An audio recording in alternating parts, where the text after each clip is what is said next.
இந்த நாள் நாம் தியானிக்கும்படியாய் பரிசுத்த வேதாகமத்தை திருப்பிக் கொள்வோம். ஏசாயா தீர்க்கதரிசன புஸ்தகம் அதனுடைய 58வது அதிகாரம் 11வது வசனம். கர்த்தர் நித்தமும் உன்னை நடத்தி நீ நீர்ப்பாய்ச்சலான தோட்டத்தை போலவும் வற்றாத நீரூற்றை போலவும் இருப்பாய். அன்பு தெய்வ பிள்ளைகளே, இந்த ஆண்டிலும் தேவ கிருபையினாலே நாம் கடந்த 6 மாதத்தையும் கடந்து வர கர்த்தர் நமக்கு உதவி செய்தார். இந்த 7வது மாதம் அமைந்தனுடைய முதல் ஞாயிறு நாம் கர்த்தருடைய பாதத்திலே வந்திருக்கிறோம். கர்த்தர் ஒரு வாக்குத்தத்தமாய், ஒரு தீர்க்க தரிசன வார்த்தையாய் ஒவ்வொருவருக்கும் சொல்லுகிற ஒரு வார்த்தை என்னவென்று சொன்னால், அந்த வசனத்தினுடைய முதல் வரியை நீங்கள் முதல் லைனை நீங்க பாப்பீங்கன்னா, கர்த்தர் நித்தமும் உன்னை நடத்தி. ஆமென். வாயை திறந்து அறிக்கை பண்ணுங்களேன். நான் ஆராதிக்கிற தேவன் நித்தமும் என்னை நடத்துவார். ஆமென். தம்பிங்க சத்தமா, நான் ஆராதிக்கிற தேவன் நித்தமும் என்னை நடத்துவார். பக்கத்துல 2 பேருக்கு கையை பிடிச்சு சொல்லுங்க, கர்த்தர் நித்தமும் உங்களை நடத்துவார். வலது பக்கம் இடது பக்கம் சொன்னீங்களா? ஆமென். அல்லேலூயா. கர்த்தர் நித்தமும் உங்களை நடத்துவார். Praise God. இந்த தேவன் என்றென்றைக்கும் உள்ள சதா காலமும் நம்முடைய தேவன். சங்கீதம் 48:14 நாம் வாசிக்கிறோம், இந்த தேவன் என்றென்றைக்கும் உள்ள சதா காலங்களிலும் நம்முடைய தேவன் மரண பரியந்தம் நம்மை நடத்துவார். அல்லேலூயா. எதுவரை நடத்துவாரு? மரண பரியந்தம் தேவன் நம்மளை நடத்துவார். Praise God. தேவனுடைய இந்த வார்த்தைக்காய் கர்த்தரை ஸ்தோத்திரம் பண்ணுகிறேன். தேவனுடைய வாக்குத்தத்தங்களுக்கெல்லாம் சில நிபந்தனைகள் உண்டு. இந்த வாக்குத்தத்தத்திற்கான நிபந்தனைகள் இதே அதிகாரத்திலே சொல்லப்பட்டிருக்கிறது. நம்முடைய வாழ்க்கையிலே தேவனுக்கு உகந்த உபவாசம் பண்ணுகிறவங்களாக இருக்க வேண்டும். உபவாசம் என்று சொல்லும் பொழுது கிறிஸ்தவ வாழ்க்கையிலே ஒரு பகுதி. இன்றைக்கும் இந்த ஞாயிறு காலை ஆராதனையிலே பெரும்பான்மையான எல்லாருமே நீங்க ஆகாரங்கள் எல்லாம் மாற்றி வைத்து விட்டு அப்படி ஜெபத்துக்கு வந்திருக்கிறீங்க. கர்த்தர் அதை பார்க்கிறார். கர்த்தர் உங்களை ஆசீர்வதிப்பார். ஆமென். இன்னும் பாருங்கள், சிலர் உபவாச நாட்கள், வாரத்துல வெள்ளிக்கிழமை உபவாச நாள் இருக்கிறது. அந்த நாள் தவறாமல் ஆண்டுடைய சமூகத்திலே அந்த உபவாச கூட்டத்திலிருந்து ஜெபிக்கிறவங்க இருக்கிறீங்க. Praise God. ஆண்டவர் உங்களை ஆசீர்வதிப்பார். அல்லேலூயா. பொதுவா சிலவங்க எல்லாம் ஒரு திங்கட்கிழமையை தேர்ந்தெடுக்கிறாங்க. வாரத்துல ஒரு நாள் தனியா வீட்டுல உட்கார்ந்து உபவாசிக்கிறவங்க இருக்கிறாங்க. உபவாசிக்கிறவங்க எல்லாம் ஒரு அல்லேலூயா சொல்லுங்களேன், கையை உயர்த்தி. ஆமென். பக்கத்துல ஒரு 2 பேருக்கு கையை பிடிச்சு சொல்லுங்க, வாரத்துல ஒரு நாள் ஆமென் என்ன செய்யுங்க? உபவாசிங்கள். சொல்லுங்க அல்லேலூயா. கர்த்தர் நல்லவர். ஆமென். இந்த ஜாதி வகையான பிசாசுகள் உபவாசத்தினாலும் அன்றி ஜபத்தினாலும் அன்றி என்ன செய்யாது? போகாது. இயேசு கிறிஸ்து சீஷர்களிடத்திலே சொன்ன ஒரு வார்த்தை. சீஷர்கள் சொல்றாங்க, நிறைய அற்புதங்கள் எல்லாம் சீஷர்களும் செய்தாங்க. ஒரு சந்தோஷமா சொல்லுகிறாங்க, ஆண்டவரே நாங்க உங்க நாமத்துல பிசாசுகளை என்ன செய்தோம்? துரத்தினோம். ரொம்ப ஹாப்பியா சொல்றாங்க. ஏசப்பா சொன்னாரு, என் நாமத்தினால பிசாசுகளை துரத்துறதுக்கு நீங்க சந்தோஷப்படாதுங்க, உங்க பேரு ஜீவ புஸ்தகத்தில் எழுதப்பட்டிருக்கிறது, அதற்காக என்ன செய்யுங்கள்? சந்தோஷப்படுங்கள். இன்றைக்கும் 4 பேருடைய பெயர் ஜீவ புஸ்தகத்தில் என்ன செய்யப்பட்டிருக்கிறது? எழுதப்பட்டிருக்கிறது. ஜீவ புஸ்தகத்தில் யாருடைய பெயரெல்லாம் எழுதப்படலையோ அவர்கள் எல்லாருமே அக்னியும் கந்தகம் எரிகிற கடலிலே நரகத்துக்கு என்ன செய்வார்கள்? செல்வார்கள். ஏன் ஞானஸ்நானம் எடுக்கணும்? நரகத்துக்கு தப்பணும். ஞானஸ்நானம் எடுத்தவங்க எல்லாம் நம்ம ரட்சிக்கப்பட்டோம். ஏன் ரட்சிக்கப்பட்டோம்? பெரும் ஆக்கினிக்கு, பெரிய அழிவுக்கு நம்ம என்ன செய்யப்பட்டிருக்கிறோம்? காப்பாற்றப்பட்டிருக்கிறோம். ஒரு அல்லேலூயா சொல்லுங்களேன். அப்ப தேவ கிருபையினாலே ஆமென். இன்றைக்கும் பாருங்கள், 2 பேர் ஸ்நானப்பட்டாங்க.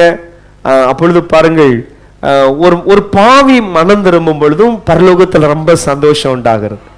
கவனிக்கிறீங்களா? ஒரு பாவி, தூதர்கள் நம்மளை உன்னிப்பா கவனிக்கிறாங்க. பார்த்துடுங்க, தூதர்கள் நம்மளை உன்னிப்பா என்ன செய்கிறாங்க? கவனிக்கிறாங்க. எப்பொழுது பரலோகத்துல சந்தோஷம்னா, ஒரு பாவி மனம் திரும்பும் பொழுது பரலோகத்துல சந்தோஷம். ஆமென். கை உயர்த்தி ஒரு அல்லேலூயா சொல்லுங்களேன். ஒரு பாவி மனம் திரும்பும் பொழுது, நான் இனி குடிக்க மாட்டேன், இனி வேசித்தனம் பண்ண மாட்டேன், இனி கெட்ட வார்த்தை பேச மாட்டேன், இனி பாவ லிஸ்ட் நிறைய இருக்கு, அப்படிதானே? இந்த மாதிரி என் சரீரத்தை நான் போதை பொருட்களுக்கு நான் என்ன செய்ய மாட்டேன், அடிமைப்படுத்த மாட்டேன். இப்படி பாருங்கள், ஒரு பாவி மனம் திரும்பும் பொழுது பரலோகத்துல ரொம்ப சந்தோஷம்.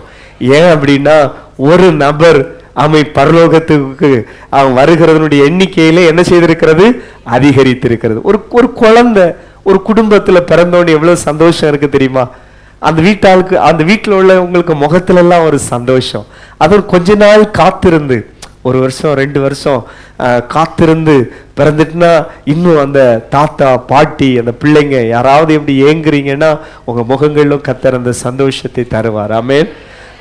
ஒரு குழந்தை பிறக்கும் பொழுது எப்படி அந்த வீட்டுக்குள்ள ஒரு சந்தோஷம். இதே போல ஒரு பாவி மனம் திரும்பி ஒரு சகோதரனா இருக்கலாம், ஒரு சகோதரியா இருக்கலாம், அவங்க சபைக்குள்ள சேரும் பொழுது சபைக்குள்ள ஒரு சந்தோஷம். ஆமென். புதுசா ஒரு சகோதரன் ஸ்நானப்பட்டு சபைக்குள்ள வந்திருக்கிறார், ஒரு சந்தோஷம். ஒரு தங்கச்சி வந்திருக்கிறா, ஒரு சகோதரி வந்திருக்கிறாங்க அப்படின்னும் பொழுது சபைக்குள்ள சந்தோஷம். அடுத்ததாக பாருங்கள், அந்த வீட்டாருக்கு சந்தோஷம். நீங்க 1 கோடி ரூபா கொண்டு சம்பாதித்து கொண்டு உங்க மனைவி கையில கொடுத்தாலும் கிடைக்காத ஒரு சந்தோஷம். தன் கண்ணுக்கு முன்னால தன் புருஷன் ஞானஸ்நானம் எடுத்து அப்படி கர்த்தருடைய பந்தியெல்லாம் இருந்து பரிசுத்தமாய் வாழும் பொழுது அதை பார்க்கும் பொழுது மனைவி அலோட்டாளுக்கு ஒரு சந்தோஷம், அம்மா அப்பாவுக்கு சந்தோஷம். என் பிள்ளை என்ன செய்கிறா, ஞானஸ்நானம் எடுக்கிறா. யாராவது தாத்தா பாட்டி இருக்கிறாங்கன்னா பேர்த்தி ஞானஸ்நானம் எடுக்கிறா அப்படிங்கன்னு அவங்களுக்கு ஒரு பெரிய சந்தோஷம். ஒரு பாவி மனம் திரும்பும் பொழுது பரலோகத்துல சந்தோஷம். பரலோக தூதர்கள்லாம் இன்னைக்கு கவனிக்கிறாங்க. ஆமென். அல்லேலூயா. நீங்க கர்த்தருடைய பந்தியில இருக்கிறீங்களா? இயேசு சொல்றாரு, உங்களோடு கூட இந்த பஸ்காவை ஆசரிப்பதற்கு நான் எப்படி இருந்தேன், ஆசையா இருந்தேன். அந்த வார்த்தையை சொல்லுங்க, எப்படி இருந்தேன்?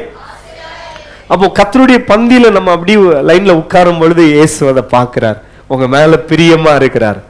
ஆண்டவருக்கு பயந்து யாரெல்லாம் அவருக்கு பிரியமாக வாழணும்னு ஆசைப்படுறாங்களோ அவங்களுக்கு மேல எல்லாம் இயேசப்பா ரொம்ப பிரியமா இருக்கிறார். Praise God. அல்லேலூயா. அப்போ உபவாசம் பாருங்கள், நம்முடைய வாழ்க்கையிலே ஒரு முக்கியமான பகுதியா இருக்கணும்.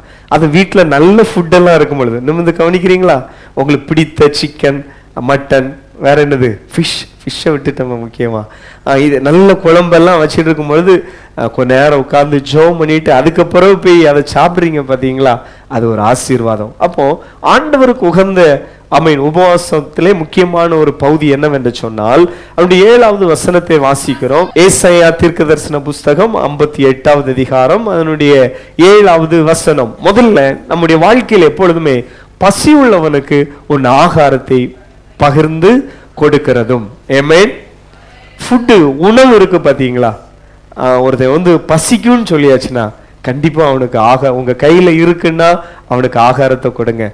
ஆனா இன்னைக்கு எல்லாரையும் நம்ப முடியல. சிலவங்க எல்லாம் அந்த கைகள்ல ஏந்தி ஒரு 100 ரூபாய், அது எவ்வளவு ரேட்டு தெரியல, சேர்ந்தவுடன் நேரம் எங்க போயிடுறாங்க, டாஸ்மார்க் கடை போயிடுறாங்க. ஆனா உண்மையிலே ஒருத்தன் பசியாக இருக்கிறான் அப்படின்னு சொல்லியாச்சுன்னா நீங்க பக்கத்துல ஹோட்டல் இருந்தா அவனுக்கு சாப்பாடு வாங்கி கொடுங்க, பில்லை நீங்க பே பண்ணுங்க. இது ஆண்டோடைய இரக்கம் உங்களுக்கும் உங்கள் தலைமுறைக்கும் கிடைக்கும். ஆமென். சத்தமா ஒரு அல்லையா சொல்லுங்களேன். வருஷத்துக்கு ஒரு முறையாவது உங்க வீட்டுல உங்க கிச்சன்ல சமைக்கிற அந்த ஃபுட்ல நீங்க ஒரு ஏழைக்கு நீங்க கண்டிப்பா கொடுங்க. இன்னொன்று, அந்த வெள்ளிக்கிழமை அதை குறித்து ரொம்ப தெளிவாக பேசினேன். இன்னைக்கு இருக்கிற உலகத்தில் எல்லாரையும் நம்பி வீட்டுக்குள்ளே என்ன செய்ய முடியாது, ஏற்ற முடியாது. அதனால ஒரு பார்சலை பண்ணியாவது கொண்டு எங்கேயாவது இந்த ஃபர்ஸ்ட் ஸ்டாண்டில் தெருவோரமாக என்ன இருக்குன்னா அப்படி ஒரு கவரில் கொடுத்துருங்க. இதை நீங்கள் மனதில் வைத்து கொள்ளுங்கள். இது ஆண்டவருக்கு பிரியமான காரியம். இதனாலே சிறுமைப்பட்ட ஜனத்தின் மேல் சிந்தையுள்ள மனுஷன் பாக்கியவான். கர்த்தர் அவனை உயிரோடு என்ன செய்வார், வைப்பார். அவன் வியாதிப்பட்டா கூட அவன் வியாதியின் படுக்கையிலிருந்து கர்த்தர் அவனை என்ன செய்வாரு, அவன் சத்துருக்களுடைய இஷ்டத்துக்கு அவனை கர்த்தர் என்ன செய்ய மாட்டார், ஒப்பு கொடுக்க மாட்டார். அதனால எப்பொழுதுமே சிறுமைப்பட்ட ஜனத்தின் மேல் சிந்தையுள்ள மனிதன் பாக்கியவான். கருணை கண்ணன் ஆசீர்வதிக்கப்படுவான். நமக்குள்ள பாருங்க, இது ஒரு ரகசியம். 2வதாக வஸ்திரம். அங்கே வாசிக்கிறோம், ஆமீன், வஸ்திரம் இல்லாதவனை கண்டால் அவனுக்கு வஸ்திரம் கொடுக்கிறதும் ஆண்டவருக்கு மிகவும் பிரியமான காரியம். ஒரு வருடத்துக்கு ஒரு முறையாவது ஆமீன் யாருக்காவது ஒரு ஆளுக்கு நீங்க ஒரு ட்ரெஸ்ஸை என்ன செய்யுங்க, எடுத்து கொடுங்க. ஒரு ஏழைக்கு, ஒரு தகப்பன் இல்லாத பிள்ளைகள், அல்லவிட்டால் பாருங்கள் விதவைகள், இப்படி பாருங்கள் உங்க சொந்தங்கள்லே உங்க ஃபேமிலியில கூட யாராவது நெருக்கப்படுறாங்கன்னா அந்த பிள்ளைகளுக்கு படிப்புக்கான காரியம், சர்ச்சில் இந்த மாதிரி ஒரு காரியம், ஆண்டவரை அறிந்த பிள்ளைகளுக்கு ரகசியமாய் நீங்கள் இப்படி செய்கிற காரியத்தை கர்த்தர் அறிகிறார். ஆமீன். ஆண்டவர் அதற்கான பலனை தர. ஏற்கனவே அப்படி செய்கிறவங்க எல்லாம் நிறைய பேர் இருக்கிறீங்க. ஆனாலும் பாருங்கள், இந்த மாதிரி காரியங்களிலே முக்கிய கவனங்களை செலுத்தணும். அப்பொழுது வருகிற ஆசீர்வாதத்தை வேகமாய் நம்ம பார்க்க இருக்கிறோம். ஆமீன். நிறைய காரியம் சொல்லப்பட்டிருக்கிறது. இந்த வாரத்தில் அதுதான் அதிகமாய் தியானித்தோம். ஆனவனாலே சுருக்கமாக அந்த வார்த்தைகளை சொல்லுகிறேன். அப்போ ஆமீன், பசியா இருக்கிறவனுக்கு என்ன செய்யுங்க, ஆகாரம் கொடுங்க. வஸ்திரம் இல்லாதவனுக்கு என்ன செய்யுங்க, வஸ்திரம் கொடுங்க. இயேசு கிறிஸ்து சொன்ன காரியத்தை கூட சொல்லிடுறேன். அந்த வலது பக்கத்துல இருக்கிறவங்களை பார்த்து இயேசு கிறிஸ்து சொல்லுகிறார் அப்படின்னா, இங்க வலது பக்கம் இல்ல, கர்த்தர் சிங்காசனத்துல இருக்கும் பொழுது வலது பக்கம் இருக்கிறவங்க எல்லாம் நீங்கள் என்னுடைய ராஜ்யத்துக்குள்ள என்ன செய்யுங்கள், பிரவேசியுங்கள்.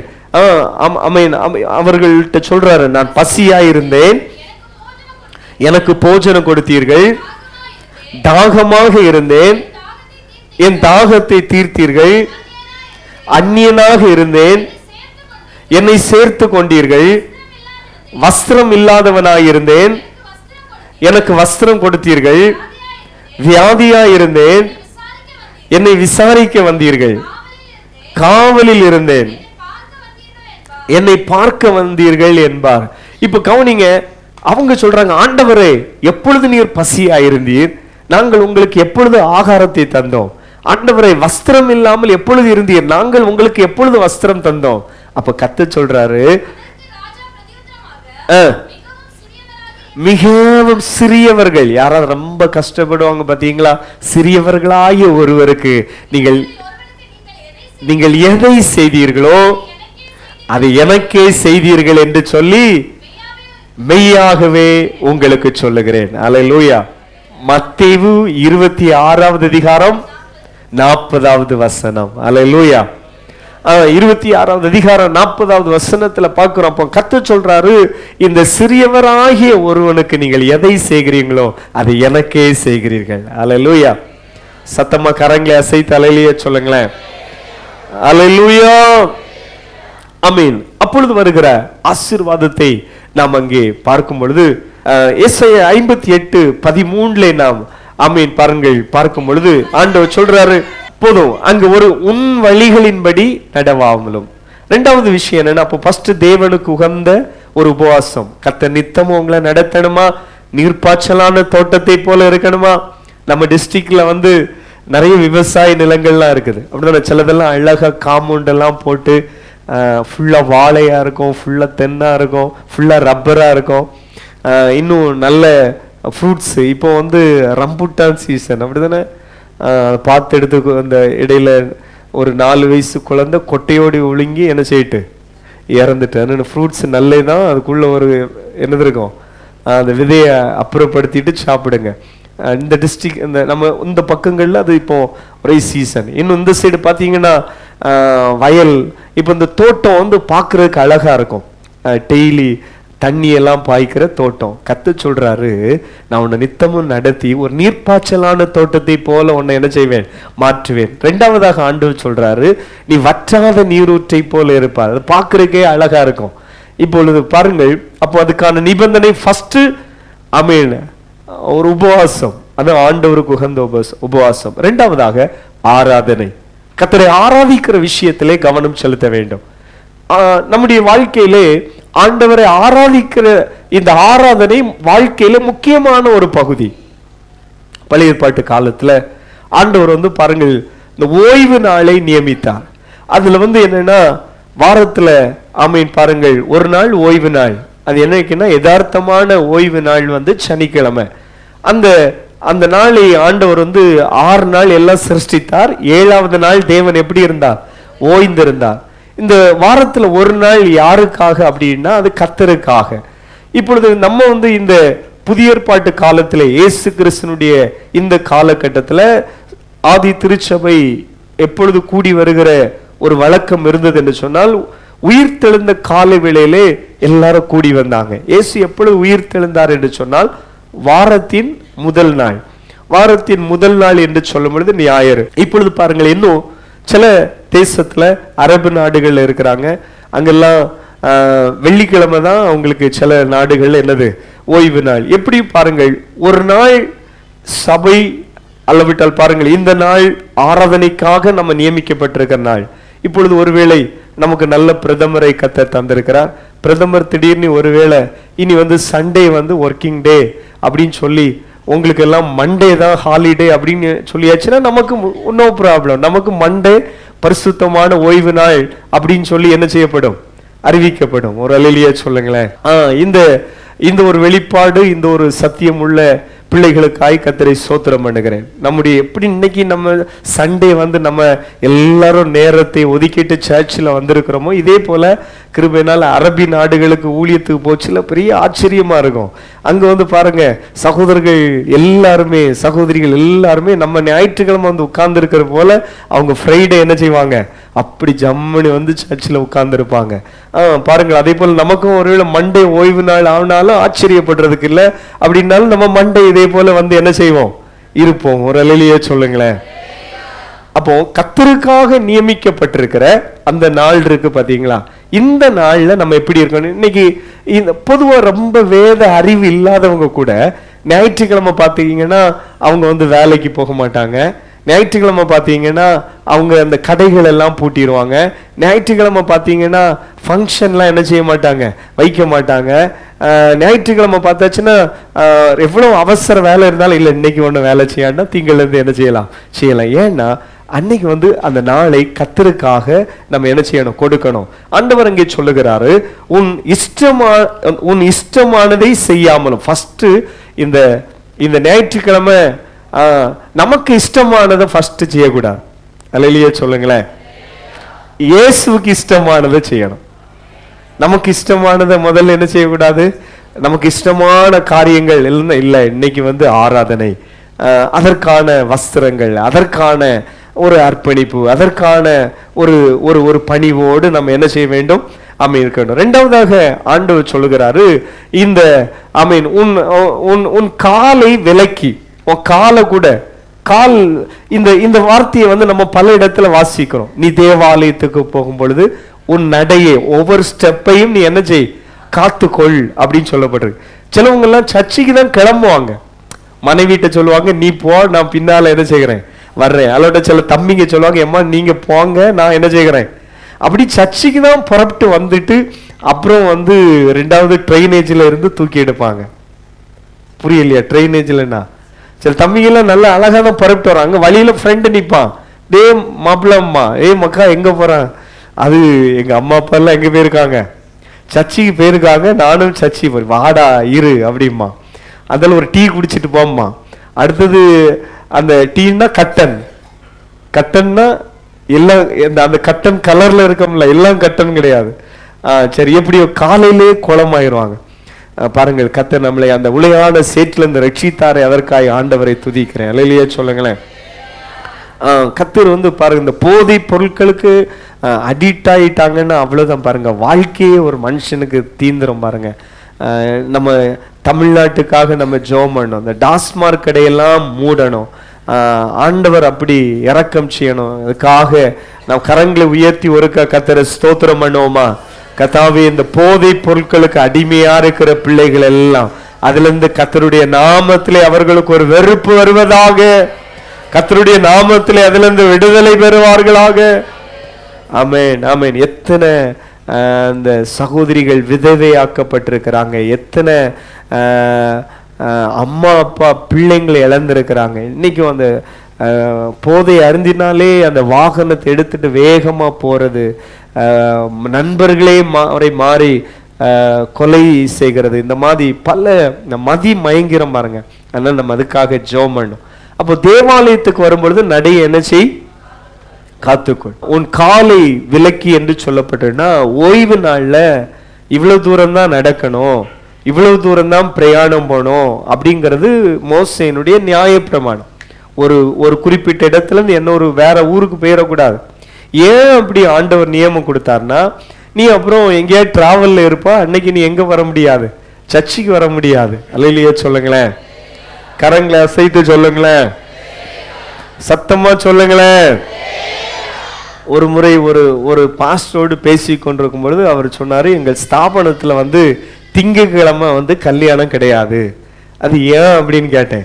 திங்கக்கிழமை கல்யாணம் வைத்தாச்சுன்னா ஞாயிற்றுக்கிழமை காலையில இவர் வடசேரி சந்தையில காய்கறி வாங்குறதுக்கு பிள்ளைக்கு அப்பா சாக்கிய வச்சுட்டு என்ன செய்வாரு, நிப்பாரு.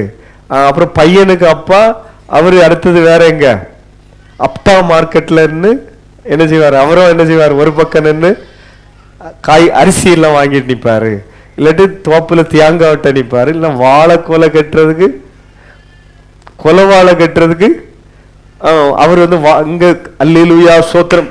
சகோதரர்கள் கவனிக்கிறீங்களா, நிமிந்து சோத்திரம் சொல்லி சபையில ஆராதிக்கிற ஆளு தோட்டத்துல இருந்து என்னது வெட்டிட்டு நிற்கும், வாழைக்குலை. அதனால இந்த திங்கக்கிழமை கல்யாணங்கிறது எங்க சபைகள்ல ஸ்தாபனத்துல என்ன செய்யாது, கிடையாது. இது எங்க ஸ்தாபன தலைவர்கள் போட்ட ஒரு பூர்வ உபதேசம். அதை நாங்க என்ன செய்யல, மாத்தல. சோத்திரம். ஆமே, நல்லையா சொல்லுங்களேன்.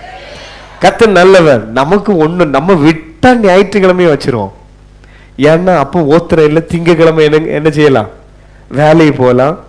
ரத்தம் ஜெயம். அல்லேலூயா. அப்போ நம்ம விஷயத்துக்கு வந்துடும். அன்பு தேவ பிள்ளைகளே, இந்த ஞாயிறு ஆண்டு அந்த வாழ்க்கையில ஒருவேளை நீங்க பிசினஸ் பண்ணலாம், இல்லாட்டு பெரிய அளவுல சில ப்ராஜெக்ட் வச்சிருக்கலாம். அதை சில நாள் அதை நீங்க தொடங்குறதா இருக்கலாம். இப்போ ஒரு வீட்டு வேலை ஃபர்ஸ்ட் தொடங்குறாங்கன்னு நினைச்சிடுங்க, ஒரு திங்கள். அது ரொம்ப இம்பார்ட்டனா கண்ட்ராக்கு போய் நிற்பாரு, அந்த ஆசாரி வேலை நிற்பாங்க, வீட்டுக்காரங்க நிற்பாங்க. ஒரு இதை விட ரொம்ப ஒரு இம்பார்ட்டன்ட் நீங்க ஞாயிறை அப்படி ரெஸ்ட்னு கிடையாது. ரட்சிக்கப்பட்ட பிள்ளைங்க, ஞானஸ்நானம் எடுத்த பிள்ளைங்க, கர்த்தரை சேவிக்கிற பிள்ளைங்க, கவனிக்கிறீங்களா? இன்னைக்கு சண்டே தானே. ஒரு +2 எக்ஸாம் எழுதுற பிள்ளை ஃபர்ஸ்ட் எக்ஸாமுக்கு எப்படி இருப்பீங்க, அந்த ஒரு ஹார்ட் பீட் நீங்க உங்களுக்கு ஞாயிறு காலையில இருக்கணும்.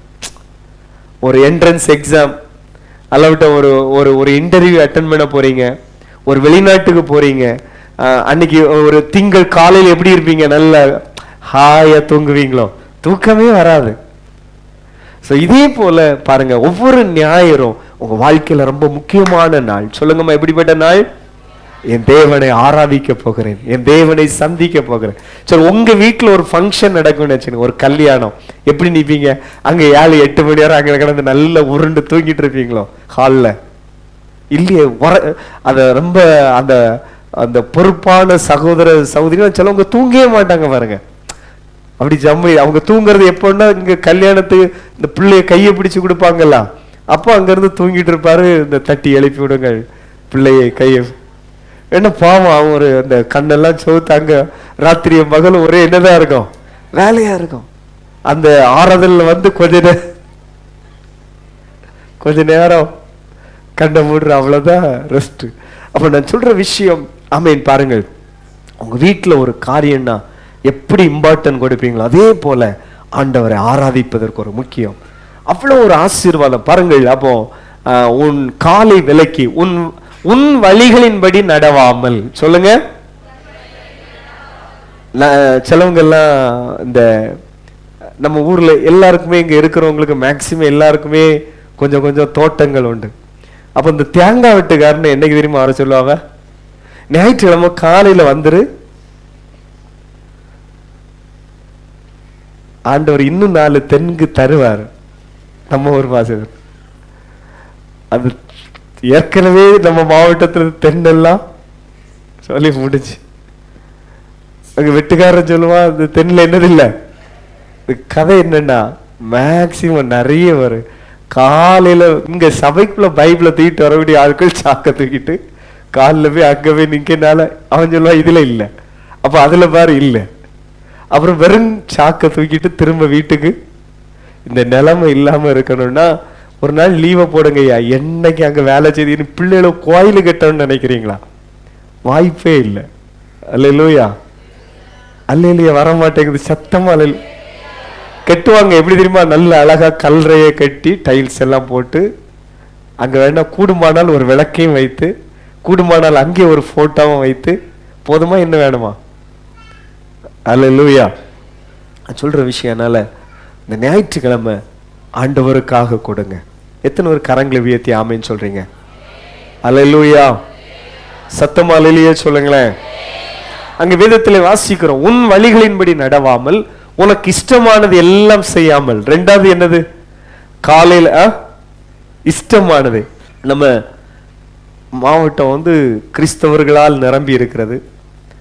இந்த தக்கலைக்கு அந்த பக்கம் பாப்பீங்கன்னா ஃபுல்லா எல்லா தெருவுக்கு தெருவு சபை. அதனால ஞாயிற்றுக்கிழமை நம்ம இங்க அந்தி கடை எப்படி இறைச்சி கடையில கூட்டமா இருக்கோ, அதே போல பாத்தீங்கன்னா அங்க சனிக்கிழமை. எனக்கு இது ரொம்ப நாளா புரியாது, என்னடா இன்னைக்கு அந்த எனக்கு இந்த அங்கெல்லாம் வீடு எங்க மாமியார் வீட்டு அரண்மனை பக்கம்ல. அப்போ இந்த சனிக்கிழமை சில நேரம் அந்த அந்த நாட்கள் ஆரம்பத்தில் அங்க அந்த சைடு போனா அங்க பெரிய மாடுன்னா இந்த பெரிய பெரிய மாடெல்லாம் பிளந்து வெட்டி தொங்க போட்டிருக்கோம். அப்போ நான் நினைப்பேன், இன்னைக்கு ஒருவேளை ஏதோ பண்டிகையா இருக்கும் போலுக்குன்னு நினைப்பேன். எனக்கு புரியாது. அதுக்கப்புறம் தான் அங்க என்னன்னு விசாரிச்ச பிறகு இல்லை, இங்க எல்லாம் சனிக்கிழமை என்ன செய்திடும், முடிந்துடும். ஏன்னா ஞாயிற்றுக்கிழமை காலையில் அந்த சகோதரர்கள் ஆராதனைக்கு போனோம், லேட் ஆயிடக்கூடாது. அதுக்காக பாருங்க அந்த மேக்கியா மட்டும் அந்த வேர்க்கிளம்பி அப்படி எக்ஸெட்ரா திருவட்டார், அரமணம், குலசேகரம், இந்த சரௌண்டிங் மார்த்தாண்டம், இங்க எல்லாம் பாத்தீங்கன்னா சனிக்கிழமை அங்க கோழி தீந்துரும், ஆடு தீந்துரும், மாடு தீந்துரும். அப்படி ஒரு பரபரப்பா இருக்கும். ஏன்னா ஞாயிற்றுக்கிழமை காலையிலே போய் அப்புறம் அங்க நின்று கால் கெடுத்து அங்க போய் நின்றுட்டு இங்க அப்புறம் நின்று எங்க கசாப்பு கடையில எவ்வளவு நேரம் நின்றது? ஞாயிற்றுக்கிழமை காலையில எவ்வளவு நேரம் லேட்டா தாரான் கறி சொல்லுங்க? அரை மணி நேரம், 1 மணி நேரம், 3/4 மணி நேரம். அவன் நம்ம ஆட்களை பார்த்தா சொல்ல இவர் என்ன செய்ய மாட்டாரு, கோவப்பட மாட்டார். அதனால அண்ணன் நில்லுங்க, மட்டும் வர்றவன் ஒரு 10 வரை அனுப்பி விட்டுருவான். இந்த அக்கா தானே ரொம்ப நல்ல அக்கா, அக்கா அங்கே நில்லுங்க, பிள்ளை அக்கா நில்லுங்க. ஒரு 10 வரை அனுப்பிட்டு இந்த அக்கா பாவம் போல அங்க 1:30 மணிக்கு நிற்பாங்க. அப்புறம் இங்க ஜபமும் இங்க போயிரும். எங்க சபையில ஜபம் தொடங்கி இருக்குமே, இந்த அக்கா எழும்பி கடைக்கு போனதே எத்தனை மணிக்கு தான்? எத்தனை மணிக்கு? 6 மணிக்கா? 7 மணிக்கு, 6:55, 5 நிமிஷம் இருக்குல்ல, இதுல வாங்கி வச்சுட்டு வந்துடலாட்டு. அப்புறம் கடைசியில இவர் இனி தொடங்கியிருக்க, அவர் என்ன சொல்லுவாரோ அப்படின்னு ஒழிச்சு நம்ம தலை தெரியாம ஜபம் தொடங்கிட்டு தான் நல்லதா இருக்கும். அப்போ என்ன செய்திடலாம், இருந்துடலாம் பின்னால. எப்படியோ கர்த்தர் நல்லவர். யாரு எப்ப வந்தாலும் கரெக்டா தெரிகிறது போல நம்ம சர்ச் அமைப்பு இருக்கு பாத்தீங்களா? அதுக்காக ஒருக்க கையை உயர்த்தி சோத்திரம் பண்ணுவோமா? சோத்திரம். அல்லேலூயா. நான் சொல்ற விஷயம் அங்கே பாருங்கள், உனக்கு இஷ்டமானதை செய்யாமல், அடுத்தது உன்னுடைய சொந்த பேச்சை என்ன செய்யாமல் இருந்து. சில ஞாயிற்றுக்கிழமை காலையில கொஞ்சம் வீட்டுல எல்லாம் மௌனமா இருக்கிறவங்களுக்காய் சோத்திரம் பண்றேன். இந்த சாத்தா ரொம்ப தந்திரசாலி பாருங்க. திங்கக்கிழமை ஃப்ரீயா விட்டுருவான், காலையில அங்கேயும் ஒரே சிரிப்பா இருக்கும் எங்க வீட்டுக்குள்ள. செவ்வாய்க்கிழமையும் கொஞ்சம் ஃப்ரீயா விட்டுருவான், சரி பொங்கு சந்தோஷமா இரு. புதன்கிழமையும் கொஞ்சம் ஃப்ரீயா விட்டுருவான். வெள்ளிக்கிழமை ஆகணும் உடனே அவனுக்கு பிடிச்சிடும், இவளை விட்டா இன்னைக்கு எங்க போயிருவா, உபவாச ஜபத்துக்கு போயிருவா, சில ஜெயத்தை எடுத்துருவா, கொஞ்சம் முழங்கால் யுத்தம் பண்ணிடுவா, நம்ம திட்டம் இந்த வீட்டுக்குள்ள என்ன செய்யாது, பலிக்காது. அப்போ ஒரு செக் வை அப்படின்னு சொல்லுவோம் பாருங்கள். அப்போ பார்த்து திடீர்னு ஒரு ஃபோன் வரும். முதல்ல நின்றுட்டு தான் பேச தொடங்குவாங்க, அப்புறம் உட்கார்ந்து பேசுவாங்க, அப்புறம் என்ன செய்வாங்க, படுத்து பேசிடுவார்கள். பார்ப்பாங்க மணி 11, 1 மணி நேரம் ஃபோனு. இங்கேயும் சூடாகி காதும் என்ன செய்திருக்கோம், உள்ளெல்லாம் பழுத்திருக்கும், புகை மட்டும்தான் என்ன செய்திருக்காது, வந்திருக்காது. அதனால அப்படியே ஒரு தலைவலி வந்துடும், ஒரு தலை சுத்து கூட வந்துடும். அதனால படுத்துருவோமா அப்படின்னு நினைப்பாங்க. என் பலகீனத்தை ஆண்டவர் அறிகிறேன். பலகீனப்படுத்தினதே யாருதான்? சாத்தான் இல்ல. இந்த ஆட்கள் பாருங்க எல்லாம் சாத்தானுங்க மேல. சில தடைகள் எல்லாம் ஏற்படுத்துகிறதே யாருதான்? எந்த நேரம் போனை எடுக்கணும், எந்த நேரம் யாருக்கு போன் பண்ணணும். சில ஆட்கள் ஞாயிற்றுக்கிழமை 6:45 சிலவங்களுக்கு போன் பண்ண தொடங்குவாங்க. இல்ல, உன் சொந்த பேச்சை என்ன செய்யாமல் கொஞ்சம் அமைதியா சொல்லுங்க. உங்க புருஷன் ஒருவேளை டென்ஷன் ஆயாச்சுன்னாப்பா, யாரை பார்த்து சத்தம் வரல எப்படி கூப்பிடுவிய, ஓய் அந்த மாதிரி கூப்பிட மாட்டீங்கன்னு கர்த்தருக்குள் விசுவாசிக்கிறேன். அல்லேலூயா. அப்பா அல்லாட்ட அமுதே அன்பே ஏதாவது ஒரு வார்த்தையை சொல்லி இன்னைக்கு ஞாயிற்றுக்கிழமை நான் சமாதானமா போய் ஆராதிக்கணும். கொஞ்சம் மெதுவா என்ன செய்யுங்க, பேசுங்க.